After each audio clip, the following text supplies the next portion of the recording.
Everyone, I am C S Diksha Shah and welcome back on my YouTube channel. आज का जो हमारा टॉपिक है वो काफ़ी इंटरेस्टिंग टॉपिक है, which is role of a C S in startup versus corporate. तो आज हम डिस्कस करेंगे, जब आप कंपनी सेक्रेटरी बन जाते हैं और उसके बाद में आपको डिसीजन लेना होता है कि आपको कहाँ ज्वाइन करना है, तो उसके लिए दो चीज़ें काफ़ी आपके दिमाग में चलती है कि एक स्टार्टअप ज्वाइन कर ले या फिर एक कॉर्पोरेट जैसे टाटा, रिलायंस वगैरह ज्वाइन करें। कहाँ पे हमारी ग्रोथ ज़्यादा होगी, कहाँ पे हमारा काम का एक्सपोजर ज़्यादा मिलेगा। सो आज हम इसी टॉपिक पे बात करने वाले हैं। तो सबसे पहले स्टार्ट करते हैं कि वो चीज़ जो दोनों ही जगह कॉमन रहने वाली है, जो एक कंपनी सेक्रेटरी का धर्म है। ये आपको, आप कहीं भी चले जाओ, आपको ये तो चीज़ें करनी पड़ेगी, जो कि है नॉर्मल अपना बोर्ड मीटिंग कंडक्ट करना, कंप्लायंसेस करना, दूसरे एक्ट में, कंपनीज एक्ट में, फेमा में, सेबी में, या फिर आरओसी के फाइलिंग्स करना और गवर्नेंस मेंटेन करना। ये सब चीज़ें जो कोर कंपनी सेक्रेटरी के स्किल्स है, ये आपको दोनों ही जगह यूज़ करने पड़ेंगे, चाहे आप एक स्टार्टअप में जाइए या एक कॉर्पोरेट में जाइए, राइट। और अब हम बात करते हैं कि अगर हम कोई बड़ा कॉर्पोरेट ज्वाइन करते हैं, राइट, कोई बड़ा कॉर्पोरेट ज्वाइन करते हैं, तो वहाँ पे कंपनी सेक्रेटरी का रोल कैसे होगा। देखिए, आप कोई बड़ी जगह जा रहे हैं तो सबसे पहले तो वहाँ पे एक अच्छी बड़ी टीम होगी पहले से, कि ये हमारी कंप्लायंस एंड लीगल टीम है, आपको उसका हिस्सा बनाया जाएगा। उसके अंदर आपका एक स्पेसिफिक रोल होगा, ठीक है। तो वहाँ पे प्रोसेसेस काफ़ी स्टैंडर्डाइज प्रोसेस होती है, एक स्ट्रिक्ट कंप्लायंस शेड्यूल होता है कि आपको ऐसे ऐसे करना है। तो वो एक kind of specialise knowledge create करता है। आपको सपोज कंपनीज एक्ट कंप्लायंस की टीम में डाला गया है, ठीक है, तो कंपनीज एक्ट के जितने भी कंप्लायंसेस होंगे उनका एकदम स्ट्रिक्टली वहाँ पे पहले से एक प्रोसीजर, रूल्स वगैरह सेट होंगे, उसके हिसाब से आपको ट्रेनिंग देंगे वो लोग, और आपको वैसे ही फिर आगे अपने उनके हिसाब से अपना काम करते जाना है, राइट। तो इसमें जो भी नॉलेज मिलता है, तो आपको एक प्रॉपर स्पेशलाइज्ड कंपनीज एक्ट का ही नॉलेज मिलेगा, या फिर सेबी का ही नॉलेज मिलेगा, फेमा का ही नॉलेज मिलेगा। नॉलेज वैसे तो थोड़ा बड़ा तो सभी साइड से मिल जाता है, बट डीप अंडरस्टैंडिंग आपको उन्हीं वाले चीज़ों की होगी जहाँ पे आपको वो जो टीम में आपको इंक्लूड करेंगे, राइट। और उसके साथ साथ आपका बहुत ज़्यादा एक्सपोजर मिलता है आपको स्टेक होल्डर मैनेजमेंट में। आपको वो चीज़ों से रिलेटेड बार बार आपको गवर्नमेंट ऑफिसर से या फिर इन्वेस्टर लोगों से डीलिंग करनी पड़ती है। तो इसलिए उसमें स्पेशलाइज ट्रेनिंग होना भी ज़रूरी है, राइट। अगर आपको एक चीज़ एकदम अच्छे से आती है तो ही आप किसी कंपनी को उसके लिए रिप्रेजेंट कर पाएंगे। तो बड़े कॉर्पोरेट ज्वाइन करने में एक स्टेबिलिटी होती है, एक स्पेशलाइज नॉलेज होता है, और इन्वेस्टर मैनेजमेंट की एक अच्छी नॉलेज, एक अच्छी पकड़ आपको सीखने मिलती है।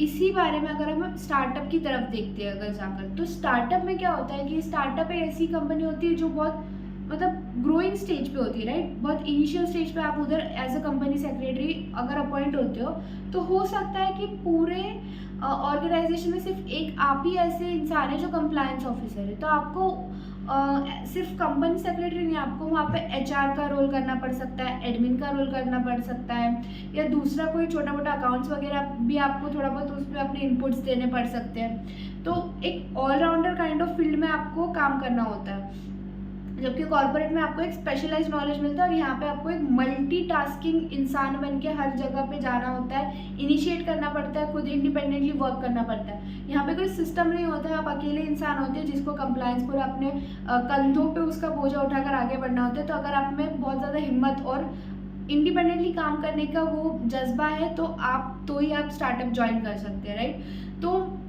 बट स्टार्टअप में क्या है ना कि बहुत सारी चीज़ें, जो बड़ी बड़ी चीज़ें होती हैं, वो सिर्फ आपको ही हैंडल करनी होती है। तो आप अपनी तरीके से एक प्रोसेस सेट कर सकते हैं, स्टैंडर्डाइज कर सकते हैं, उसका मज़ा ही अलग होता है।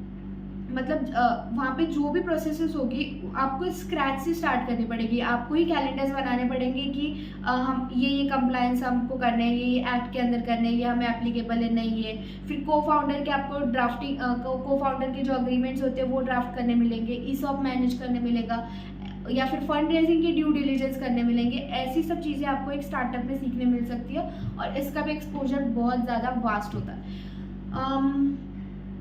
अगर आप ऐसे इंसान है, देखो, स्टार्टअप में काम करने का सबसे ये इम्पॉर्टेंट चीज़ फ़ायदा ये होता है कि आप फ्लेक्सिबली अपना काम कभी भी कर सकते हैं, कैसे भी कर सकते हैं, आपके ऊपर रहता है, आप उसमें बॉस टाइप रहता है, आपके ऊपर कोई ज़्यादा लोग होते नहीं हैं। और इसमें कैसे है कि फाउंडर लोगों से आपका सीधा डायरेक्ट कनेक्शन होता है, लाइक दोस्तों जैसा। और जो बड़े बड़े कॉर्पोरेट्स होते हैं, ऑब्वियसली आप अभी ज्वाइन करेंगे तो आपके साथ में अंबानी आके बैठ के बात नहीं करेंगे, राइट? अगर रिलायंस ज्वाइन करते हैं तो वहाँ पे फाउंडर से जो इंटरेक्शन होता है वो काफ़ी कम होता है। आपके ऊपर पहले ही आपके सीनियर्स और बॉसेस होते हैं और आपको उनकी सुननी पड़ती है। तो अगर आप एक स्टेबल करियर चाहते हैं जहाँ पे ज़्यादा झंझट मारी नहीं है, आपको एक सेट प्रोसीजर दिया गया है, मतलब बहुत लोग ऐसे होते हैं जिनको जीवन में शांति चाहिए होती है, राइट? तो उनके लिए कॉर्पोरेट्स बहुत अच्छी जगह हो जाती है, क्योंकि वहाँ पे सब कुछ सेट होता है, आपको बताने वाले, गाइड करने वाले लोग होते हैं, और सैलरी भी उनकी काफ़ी अच्छी होती है, स्टार्टिंग से अच्छी होती है, पर ग्रोथ इतनी नहीं होती। मतलब स्टार्टिंग से वो आपको अच्छी सैलरी दे देंगे और फिर उसमें जो ग्रोथ का जो परसेंटेज होगा वो काफ़ी कम धीरे धीरे स्टेबिलिटी के साथ ऊपर जाते रहेगा। जबकि जो स्टार्टअप्स होते हैं उसमें भले आपको स्टार्टिंग में काफ़ी कम पेमेंट मिलता हो, बट जो धीरे मतलब 6 महीना साल भर के अंदर जब जैसे जैसे आपका होल्ड आने लगता है वो स्टार्टअप पे, आपका पेमेंट और आपका पोजीशन दोनों ही बढ़ते जाता है। मैं खुद एक स्टार्टअप के साथ में मैंने ज्वाइन किया as a fresher company secretary. तो पेमेंट में भी मेरा पहले स्टार्टिंग में कम था, इतना कम नहीं था, फिर अच्छा खासा था उसमें भी। और उसके बाद में अभी जो मेरा पेमेंट है वो काफ़ी मतलब लिटरली 50% का हाइक दिया उन्होंने। तो आपकी कैपेबिलिटी पे होता है कि आप कितना उसमें काम कर सकते हैं। अगर आप एक ऐसे इंसान है जो इंडिपेंडेंटली वर्क करना जानता है, फ्लेक्सिबल है और जानता है कि आपको चीज़ें कैसे हैंडल करनी है, आपको कैसे लोगों का मतलब लोगों से अपना काम निकलवाना है, तो आप ज़रूर से एक स्टार्टअप ज्वाइन कर सकते हैं। दोनों ही अपॉर्चुनिटीज़ बहुत अच्छी है, मतलब दोनों ही जगह आपको बेनिफिट्स और पेमेंट और ये सब चीज़ें तो मिलेगा ही मिलेगा। एज अ सीएस आपका करियर काफ़ी अच्छा होने ही वाला है। इन दोनों में से क्या सिलेक्ट करना है ये आपके मतलब पर्सनल नीड्स और आपके पर्सनल नेचर पे डिपेंड करता है। अगर आप बोल्ड आउटगोइंग है और आपको फास्ट पेस चीज़ों में काम करना पसंद है, आपको चलता है कि मतलब कोई हो साथ में कोई नहीं हो, आप देख लेंगे अपना अपना, तो स्टार्टअप में जाइए, आपको पोजीशन और मनी मतलब फास्ट ग्रोथ होते मिलेगा। और हो सकता है कि आप अचानक से कोई बहुत ज़्यादा बड़े बड़े कंपनी से एसोसिएट हो जाए, वो स्टार्टअप कब जाके बड़ा बन जाए और आप करोड़पति बन जाए, राइट? और अगर आप ऐसे है कि यार आपको ज़िंदगी में इतना झंझट नहीं चाहिए, बस अच्छी जॉब करनी है, प्रॉपर एक प्लेस होनी चाहिए, शांति होनी चाहिए दिमाग में, एक सेट इन्वायरमेंट हो दूसरे लोगों जिम्मेदारी उठाने के लिए, तो आप एक कॉर्पोरेट भी ज्वाइन कर सकते हैं। और कॉर्पोरेट में भी सैलरी तो आपको स्टार्टिंग से अच्छी मिलनी है। तो एज ए सीएस आपके पास में अपॉर्चुनिटीज़ बहुत सारे हैं। अब आपको ये डिसाइड करना है कि आपके लिए क्या सही है, आपको इधर जाना है या उधर जाना है। मेरा तो मैंने बता दिया कि मैं पहले से स्टार्टअप के साथ में ज्वाइन हुआ। मैं तो इस चीज़ से बहुत खुश हूँ, क्योंकि यहाँ पे सच में सीखने के लिए ज़्यादा मिलता है और खुद एक रिस्पॉन्सिबल पर्सन जैसा फील होता है कि हाँ, कुछ भी होता है तो पहले मुझे पूछते हैं ये लोग कि मैडम ऐसा कर ले या वैसा कर ले, और मुझे उसको आंसर करना होता है, जिसमें मुझे बहुत मज़ा आती है। क्योंकि मैंने इतना नॉलेज और इतनी पढ़ाई भी इसलिए करी है ना, क्योंकि मेरी एक वैल्यू होनी चाहिए मेरी बातों की। तो मेरे लिए तो स्टार्टअप बेस्ट है, बट डेफिनेटली हर किसी के अपने पर्सनल चॉइसेस होते हैं। तो आपको अगर ऐसा लगता है कि नहीं, आपको इतना बर्डन नहीं चाहिए, तो आप कॉर्पोरेट डेफिनेटली सिलेक्ट कर सकते हैं। आई होप आपको आज का वीडियो पसंद आया होगा, कॉर्पोरेट वर्सेस स्टार्टअप में सीएस का रोल। ऐसी और इंटरेस्टिंग टॉपिक्स और डिबेट्स के लिए आप मेरे चैनल को लाइक फॉलो शेयर सब्सक्राइब करिए और बहुत सारा प्यार दीजिए इस वीडियो को। Thank you so much, bye bye.